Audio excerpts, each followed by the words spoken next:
Alright, people. So I'm here with your Raw review for, I believe it's the April 13th, 2015 show. Now, I was in Florida, so I wasn't able to see this show while I was in Florida because I was on vacation. And I didn't get back to, I didn't, get to watch it until today, Monday. Uh, because one, I didn't have a ton of time, and two, the time I did have, the last thing I want to do is watch a shitty ass Raw. So anyway, I did get to watching it right before the show. Of course, I procrastinated and didn't watch it until the last minute, and I literally finished watching it. I'm not kidding. I literally finished watching it at like 7:59 p.m. or like a minute before Raw. I believe I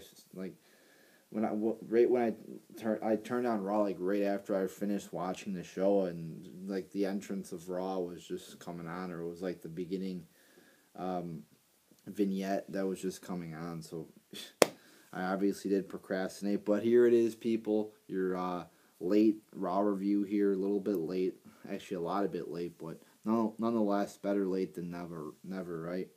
So we have Cena coming out, got his open challenge there. And then Bad News Barrett comes out to confront him.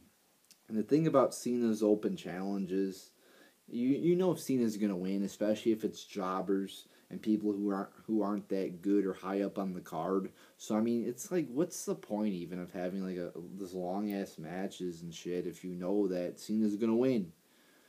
So, and yeah, of course he fucking wins. I mean, the England crowd was kind of getting into it, hoping Barrett would win.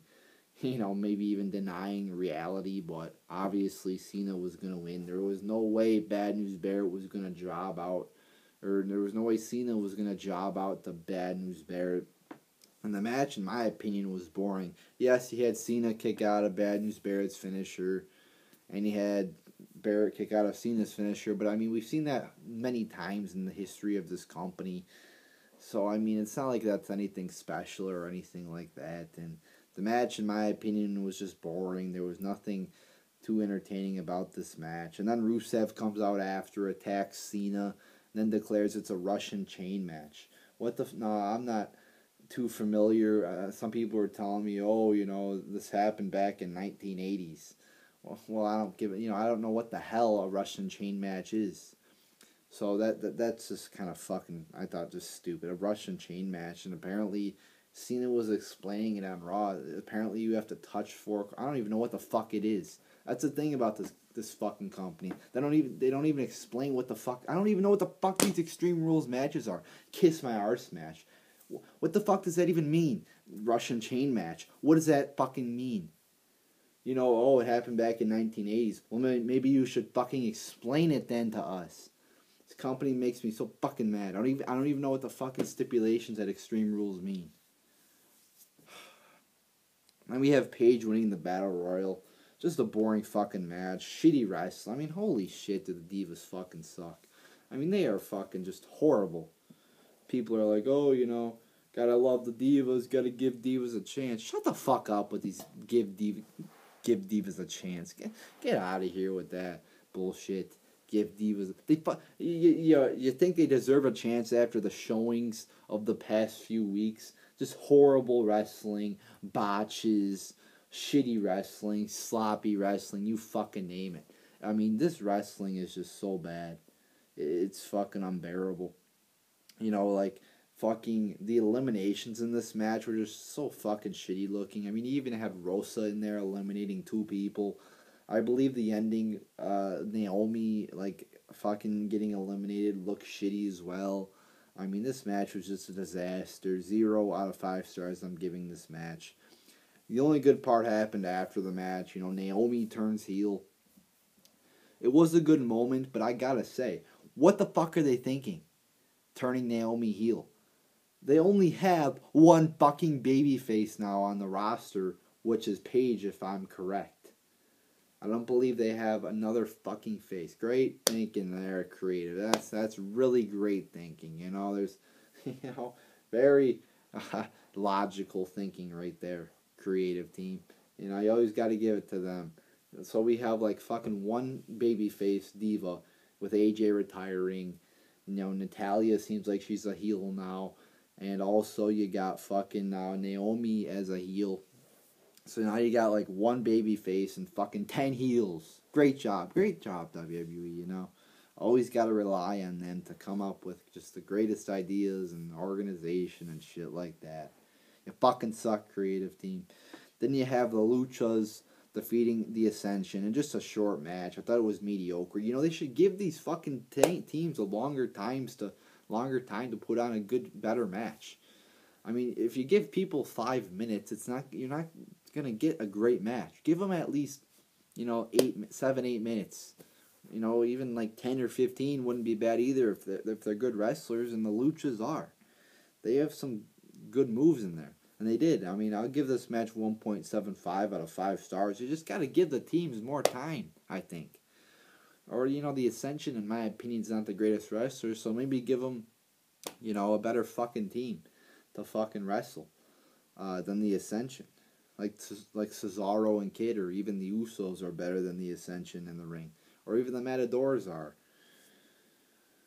So yeah, this match wasn't too great or anything like that. 1.75 out of 5 stars. Then we have Roman Reigns coming out to cut a promo with the Big Show. It was boring. I didn't think it was horrible, but it was far from good. I thought it was just a bunch of basic bullshit promo, nothing too intricate or anything like that. And then Big Show attacks Reigns as he's leaving he's going into the entrance there. And then I thought it was a great attack. He slams him into the car, I believe he slammed him into the Tron too, the bottom part of the Tron. Then he fucking chokeslams them on the car, which looked fucking great. I mean, that was a good spot right there. So I mean, the promo was shitty, pretty bad promo there. Maybe not shitty, but it was bad. Roman Reigns cutting promo, it's never a good thing. But the fucking attack was, I wouldn't say the promo, as I said, I wrote down here it wasn't horrible, but it was far from good. So that's my view there on the promo. But I thought the attack after was very good, with a choke slam on the car and everything like that. Then we have Orton defeating Kid and Cesaro, which really pissed me off. Not a good match here. As I said, Orton winning pissed me off. Seeing fucking Kid and Cesaro get their asses kicked 2-on-1. I mean, it was basically a 2-on-1 match almost. It just pissed me off, to see a shitty wrestler like Orton beat these two guys like that. So, and Tyson Kidd, although I do like his wrestling ability, do have to mention he had a pretty bad botch in there. Kind of fell down there when he was trying to springboard. But nonetheless, I still like him, So I'm going to give this match 1.25 out of 5 stars here. Then we have Ambrose defeating Adam Rose. Just a jobber match. I mean, I don't even get the point of having these matches. It's stupid, it's retarded, and it's dumb. And it shouldn't fucking happen. Just a waste of my time. But I mean, the whole show is pretty much a waste of my time. So I'm going to give this match... What do you think I'm going to give this match, people? Yeah, that's right. A 0 out of 5 stars. That's got to be the most common rating I give matches on this show. Then we have Stardust defeating Fandango. Boring and short match. I'm going to give the match 0, again, out of 5 stars. Because it was a bullshit match. I did think it was pretty cool after the match how Fandango starts fandangoing. He should probably bring that back since it was the most popular thing. Instead he's reborn. He has this new shitty ass, same ass gimmick, except he's just got a different theme. He's reborn. What the fuck are they thinking there? So I think it's better for them to bring back the Fandango thing. It's still gonna get old and suck, but it's better. It's like the lesser of two evils almost here. I cannot believe they still have him on the main roster, fucking doing the Fandango shit. He's been here for what, fucking over 2 years now, because he debuted at WrestleMania 29 with Jericho. So he's been here for fucking 2 years, and they caught on? The gimmick fucking sucks. He's been a jobber for fucking what, 2 years now, right? I mean, I don't remember him doing anything significant after WrestleMania 29. Then we have Seth defeating Kane here. I thought Seth defeating Kane. I thought the match was. I thought the match here had a good build up to it. I thought they made it where you were actually wondering what's going to happen with Kane, which was a good thing, and they actually tried to build up something. Oh my, that's something they rarely do in this company, especially with pay-per-views as of late. I thought it was a good build up, but I thought the result was pretty confusing. It's like Kane chokeslams Rollins, but then he fucking has Rollins cover him. Yeah, that makes fucking sense. Like I would fucking attack him. But change my mind. Like what? I mean, I thought, he chokeslammed him. He's turning fucking babyface, or he's turning on the Authority. Okay, then he decides, it's like if you're fucking, if you're going to fucking Pluto, and you're at, you're at fucking Neptune or whatever. You've made it to Neptune, and you're like, oh, I'm gonna turn back. It's like, no, let's just go to fucking Pluto. We're already almost there. It's like, why would Kane just fucking turn back? I thought that was stupid, and it made him look like a pussy too. I mean, Daniel Bryan was right in that backstage promo, and then this really confused me. How they're like, oh, if you win the match, you get to pick the stipulation. That doesn't make any fucking sense at all. I mean, can they be any more retarded than this? What if fucking Seth Rollins picks, I want to have a fucking TLC match where the title is hung above the ring. And then what if Orton says, I want to have a last man standing match. Then what the fuck do you do then, huh? Huh? Yeah, that's what I thought. It doesn't make any sense. Which I've, gotten used to now, but it still fucking pisses me off when they don't when they're just illogical on this fucking show. Then Mizdow defeats Miz. I'm just not interested in this fucking feud. They just made it like, we have Mizdow break up from the Miz, break out on his own now. And then we're just going to put him in a bunch of random matches that don't mean shit. And by the way, Mizdow's not going to win anything after he breaks away from the Miz. So, I mean, it's just kind of just unentertaining. I'm not interested in it. And this match was just a short, boring match. Mizdow wins. I believe he got a roll up here. I mean, I'm going to give it 0.75 out of 5 stars. Just not entertaining. Then we have the Primetime Players and another good backstage promo here imitating the Matadors. I thought it was kind of funny there too.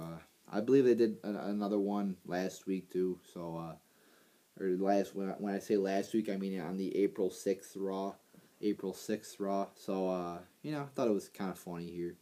Then Harper and Ryback ends in a DQ. It was boring and short and stupid. And guess what I'm going to give it again? 0 out of 5 stars. Yes, that's right. What's that now? The third match that I've given a 0 out of 5 stars, I believe. Yeah, I mean, this match just sucked. Then Ambrose comes out to brawl with Harper, and it's like a fucking 15-second brawl. I mean, just all around a shitty-ass segment. As I said, 0, I believe I already said this, 0 out of 5 stars. Then we have Ziggler defeating Neville, and actually, wow, a good fucking match. 3.5 out of 5 stars here. I'm going to give this one. I thought Neville should have won, because, I mean, what the fuck's the point of debuting Neville, who's a good wrestler, and then having him lose 2 weeks in a row, right? Didn't he lose to fucking Rollins? Now he's lost to Ziggler. I mean, I don't get the fucking point of having him lose fucking, all these fucking matches. It's just fucking stupid. So, but anyway, it was a good match. There was some good moves in here. I thought if it would have been like 5 or 10 minutes longer, it really could have been a great match. But it was still good. One spot I want to specifically point out is that 450 splash off the barricade was a fucking awesome move there. Then Sheamus comes out and attacks, Broad Kick and whatever. So, whatever. Nothing too entertaining with the Sheamus attack that I can recall, but I mean the match was definitely a good fucking match. Then we have Orton and Rollins cutting a promo here. Nothing really entertaining. They fucking, this basically was just a fucking promo to pick the stipulations to a match. I mean, usually the stipulations are just announced like, on a random day, or are just announced like in just a random segment, like it's, it's like it shouldn't be fucking featured like, oh, the stipulation to a match we're gonna figure, it's like that shouldn't just be the fucking only thing we're gonna talk about in the main event. I mean, that shouldn't be the thing that's centered that the main event is centered around.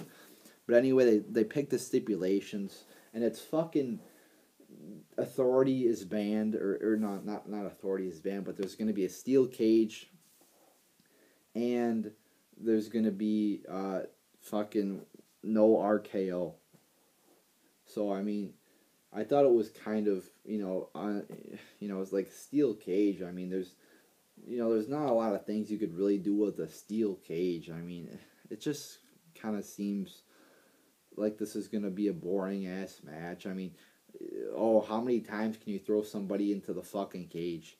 I mean, it's like, I know there's been there's been good steel cage matches before, and I'm hoping they're gonna pull out something that'll make it good. But with this company, I definitely do not have my hopes up. I mean that's the thing, that when they do something that's like, oh, this might be good, I think that it's not going to be good because they have a track record of fucking things up and doing shitty things. So that's why if something happens like, oh, let's say Sheamus turns heel, I've been saying, oh, let's have Sheamus heel for a long ass time now. I'm not enthusiastic about it right away because I don't know, there's a decent chance that they're going to fuck up his heel run. So, which they haven't really fucked it up. I think they could do better, but it's definitely better than him being a fucking babyface. But I'm just saying, that's why I might not get too enthusiastic about things right off the bat, because they have a track record of fucking everything up. So there you go, people. This show was fucking not good. The only good thing I thought was like Ziggler versus Neville. I believe everything else. The Primetime Players promo was good, but that was just a fucking 1 minute backstage promo there. Everything else, yes, I have down as fucking sucking. And Naomi heel turn was a good moment. Didn't make any sense with, now only one babyface diva, but it was a good moment.